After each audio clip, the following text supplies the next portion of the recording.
Kejaksaan Agung mendalami kasus dugaan korupsi importasi gula di Kementerian Perdagangan tahun 2015-2016. Dalam kasus ini, Kejagung menetapkan 2 orang tersangka, yaitu Menteri Perdagangan periode 2015-2016, Thomas Trikasih Lembong, atau akrab disapa dengan Tom Lembong, dan dengan seorang berinisial DS. Dalam keterangan pers, Direktur Penyidik Jaksa Agung Muda Bidang Tindak Pidana Khusus Kejagung, Abdul Kohar menyampaikan, kasus ini terkait dengan impor gula ketika Tom Lembong menjabat sebagai Menteri Perdagangan pada tahun 2015-2016. Kohar menyatakan, saat Tom Lembong menjabat, memberikan izin persetujuan impor gula kristal mentah 105.000 ton kepada PT AP. Gula kristal mentah tersebut diolah menjadi gula kristal putih.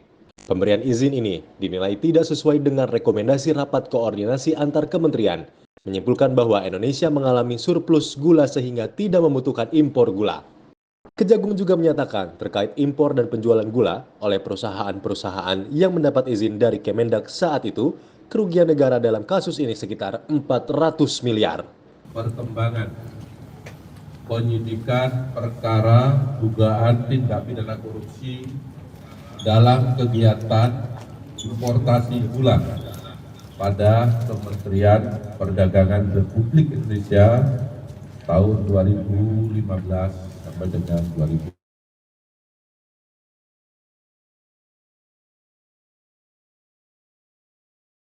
Surat Perintah Penyidikan nomor 53 tanggal 3 Oktober 2023. Adapun kasus tersebut adalah sebagai berikut, bahwa pada tahun 2015 berdasarkan rapat koordinasi antar kementerian, tepatnya telah dilaksanakan pada tanggal 12 Mei 2015, telah disimpulkan bahwa Indonesia mengalami surplus gula sehingga tidak perlu atau tidak membutuhkan impor gula. Akan tetapi pada tahun yang sama, yaitu tahun 2015 tersebut, Menteri Perdagangan yaitu saudara TTN memberikan izin persetujuan impor gula kristal mentah sebanyak 105.000 ton kepada PT AP, yang kemudian gula kristal mentah tersebut diolah menjadi gula kristal putih atau GKP.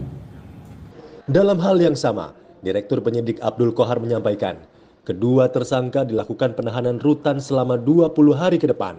Untuk tersangka, TTL di Rutan Salemba Cabang Kejaksaan Negeri Jakarta Selatan.